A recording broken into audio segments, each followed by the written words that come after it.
মৰমৰ ছাত্ৰ ছাত্ৰীসকল, আজি আমি এই ভিডিঅ'ত নবোদয় বাছনি পৰীক্ষা ভাষা জ্ঞানৰ অন্য এটা দফা আলোচনা কৰিম। আমি এই দফাটো ভালদৰে পঢ়িম আৰু দফাটোৰ লগত জড়িত 4টা প্ৰশ্ন দিয়া আছে আৰু সেই 4টা প্ৰশ্নৰ উত্তৰ কৰিবলৈ যত্ন কৰিম। তোমালোকে মনোযোগেৰে ভিডিঅ'টো চাবা। পঢ়ি চাওঁ কি কৈছে, দফাটো বুজিবলৈ যত্ন কৰোঁ। কৈছে যে লক্ষ্মীবাই এটা সাধাৰণ পৰিয়ালত জন্মগ্ৰহণ কৰিছিল, কিন্তু তেওঁৰ বিবাহ ঝান্সীৰ ৰজা গংগাধৰ ৰাওৰ লগত হৈছিল। লক্ষ্মীবাইৰ বয়স 18 থাকোঁতেই ৰজাৰ মৃত্যু ঘটিছিল। পতিৰ বিয়োগৰ পিছত তেওঁৱেই শাসকৰ দায়িত্ব পালন কৰিছিল। জনসাধাৰণেও তেওঁক বৰ ভাল পাইছিল। সেই সময়ত ব্ৰিটিছে ভাৰতত চৰকাৰ গঠন কৰিছিল, কিন্তু ভাৰতৰ বিভিন্ন অংশত সেই সময়ত বিভিন্ন শাসকে ৰাজত্ব কৰিছিল। ব্ৰিটিছসকলে এয়া ভাল পোৱা নাছিল। তেওঁলোকে এই শাসকসকলকো নিজৰ শাসনাধীন কৰিব বিচাৰিছিল। সেয়েহে ব্ৰিটিছসকলে এটা নিয়ম কৰিলে যে যদি কোনো ভাৰতীয় ৰজাই সন্তানবিহীনভাৱে মৃত্যুবৰণ কৰে, তেন্তে তেওঁৰ সমস্ত ৰাজ্যৰ শাসনভাৰ ব্ৰিটিছৰ অধীনলৈ যাব। কিন্তু সেই সময়ত ভাৰতবৰ্ষত নিঃসন্তান ৰজাই আনৰ সন্তানক তুলনীয়া পুত্ৰ হিচাপে গ্ৰহণ কৰাৰ আৰু তেওঁৰ মৃত্যুৰ পিছত সেই তুলনীয়া পুত্ৰই ৰজা হোৱাৰ নিয়ম প্ৰচলিত আছিল। ৰাণী লক্ষ্মীবাইৰো এজন তুলনীয়া পুত্ৰ আছিল আৰু ৰাণীৰ হৈ তেওঁ ৰাজ্য চলাইছিল। কিন্তু ব্ৰিটিছসকলে ৰাণীৰ এনে ধৰণৰ শাসন ব্যৱস্থাক অমান্য কৰিছিল। ছাত্ৰ ছাত্ৰীসকল, দফাটো তোমালোকে এনেকৈ ভালদৰে বুজি পেলাই পঢ়ি ল'বা, তাৰপিছত প্ৰশ্নসমূহ কৰিবলৈ যত্ন কৰিবা। এতিয়া আমি দফাটো পঢ়িলোঁ, প্ৰশ্ন এটা তোমালোকলৈ আগবঢ়াইছোঁ, চোৱাচোন। প্ৰশ্নটোত কৈছে লক্ষ্মীবাইৰ দিনত ব্ৰিটিছসকলে ভাৰতৰ কিমান অংশত শাসন চলাইছিল? মাথো কিছু অংশত, ঝান্সীৰ বাহিৰে ভাৰতৰ সকলো অঞ্চলত, ঝান্সীৰ সাম্ৰাজ্য নে সমগ্ৰ ভাৰতত?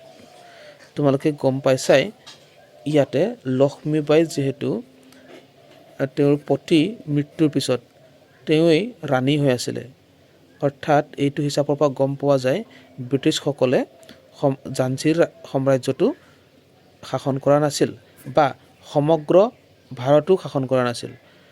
আৰু ইয়াত অপশ্যন 2ত কৈছে ঝান্সীৰ বাহিৰে ভাৰতৰ সকলো অঞ্চল। আৰু ইয়াত আৰু এটা কথা উল্লেখ আছে যে ভাৰতৰ বিভিন্ন অংশত সেই সময়ত বিভিন্ন শাসকে ৰাজত্ব কৰিছিল। তাৰমানে ঝান্সীৰ বাহিৰতো অন্য ৰজা আছিল। তাৰমানে সকলো অংশত ব্ৰিটিছ নাছিল, আচলতে ব্ৰিটিছে শাসন কৰি থকা নাছিল। সেইকাৰণে শুদ্ধ উত্তৰটো হ'ব মাথো কিছু অংশত। ব্ৰিটিছে মাথো কিছু অংশতহে শাসন কৰি আছিলে। ঠিক আছে, অপশ্যন 1টোৱেই শুদ্ধ উত্তৰ। 2 নম্বৰটো মন কৰা, কৈছে লক্ষ্মীবাই কাৰ জীয়ৰী আছিল? এজন ৰজাৰ নে, এজন ব্ৰিটিছ শাসকৰ নে, এজন সাধাৰণ লোকৰ নে, এজন ভাৰতীয় শাসকৰ? ইয়াত 1 নম্বৰে কৈছে লক্ষ্মীবাই এটা সাধাৰণ পৰিয়ালত জন্মগ্ৰহণ কৰিছিলে, অৰ্থাৎ কোনো ৰাজ পৰিয়ালৰ নাছিলে, অৰ্থাৎ ৰজাৰ জীয়েক নাছিলে। সেইকাৰণে ইয়াৰ উত্তৰটো হ'ব এজন সাধাৰণ লোকৰ। অপশ্যন 3 শুদ্ধ উত্তৰ। বুজিব পাৰিছানে? আৰু 2টা প্ৰশ্ন আছে, আমি সেই 2টা প্ৰশ্ন কৰিবলৈ যত্ন কৰোঁ। চোৱা, 3 নম্বৰত আহিলে ব্ৰিটিছসকলে তেওঁলোকৰ শাসনাধীন কৰিব বিচাৰিছিল। কাৰ শাসনাধীন কৰিব বিচাৰিছিল? কেৱল ঝান্সী সাম্ৰাজ্যৰ নে কেৱল সেইকেইখন সাম্ৰাজ্য যাৰ ৰজা নিঃসন্তান হিচাপে মৃত্যুবৰণ কৰে? এখনো ভাৰতীয় সাম্ৰাজ্য তেওঁলোকৰ শাসনাধীন কৰিব বিচৰা নাছিল। ভাৰতীয় শাসকে শাসন কৰা সকলোবোৰ সাম্ৰাজ্য। ইয়াতে শুদ্ধ উত্তৰটো কি হ'ব? ব্ৰিটিছসকলে কেৱল ঝান্সী শাসন কৰিব বিচাৰিছিল জানো? ইয়াতে উল্লেখ আছে যে এইখিনিতে উল্লেখ আছে ব্ৰিটিছসকলে এয়া ভাল পোৱা নাছিল। তাৰমানে কোনটো ভাল পোৱা নাছিল যে ভাৰতৰ বিভিন্ন অংশত সেই সময়ত বিভিন্ন শাসকে ৰাজত্ব কৰিছিল। ব্ৰিটিছসকলে এয়া ভাল পোৱা নাছিল। তেওঁলোকে এই শাসকসকলকো নিজৰ শাসনাধীন কৰিব বিচাৰিছিল। তাৰমানে ইয়াৰ পৰা উত্তৰটো কি বুজি পালা? ইয়াৰ পৰা তোমালোকে উত্তৰটো 4 নম্বৰটো আহিলে। ভাৰতীয় শাসকে শাসন কৰা সকলোবোৰ সাম্ৰাজ্য ব্ৰিটিছসকলে শাসন কৰিব বিচাৰিছিলে, নিজৰ অধীনলৈ আনিব বিচাৰিছিলে। গম পালা নহয়? এনেকৈ ইয়াতে তোমালোকৰ উত্তৰটো অকণমান বেলেগ ধৰণে দিয়া থাকে। তোমালোকে ভালদৰে বুজি পেলাই পঢ়িলে উত্তৰটো গম পোৱা যাব। গতিকে ইয়াৰ শুদ্ধ উত্তৰটো হৈছে অপশ্যন 4। চ' নেক্সট তথা আজিৰ ভিডিঅ'টোৰ শেষৰটো প্ৰশ্ন হয় এইটো, আৰু এইটো দফাৰ শেষৰটো প্ৰশ্ন। ঠিক আছে, এয়া হৈছে ব্ৰিটিছসকলে কিয় ৰাণীৰ শাসনৰ অধিকাৰ মানি লোৱা নাছিলে? অপশ্যনকেইটা তোমালোকে দেখিবলৈ পাইছা। কাৰণ তেওঁ এগৰাকী মহিলা আছিল। তেওঁলোকে ৰাণীৰ তুলনীয়া পুত্ৰৰ ৰজা হোৱাটো মানি লোৱা নাছিল। তেওঁলোকে এজনী ভাৰতীয়ই শাসন কৰাটো বিচৰা নাছিল। কাৰণ ৰাণীৰ জন্ম এটা সাধাৰণ পৰিয়ালত হৈছিল। এইখিনিতে লিখা আছে চোৱা, ইয়াতে লিখা আছে চোৱা, কিন্তু মানে সেই সময়ত ভাৰতবৰ্ষত নিঃসন্তান ৰজাই আনৰ সন্তানক তুলনীয়া পুত্ৰ হিচাপে গ্ৰহণ কৰাৰ আৰু তেওঁৰ মৃত্যুৰ পিছত সেই তুলনীয়া পুত্ৰই ৰজা হোৱাৰ নিয়ম প্ৰচলিত আছিল। ৰাণী লক্ষ্মীবাইৰো এজন তুলনীয়া পুত্ৰ আছিল আৰু ৰাণীৰ হৈ তেওঁ ৰাজ্য চলাইছিল।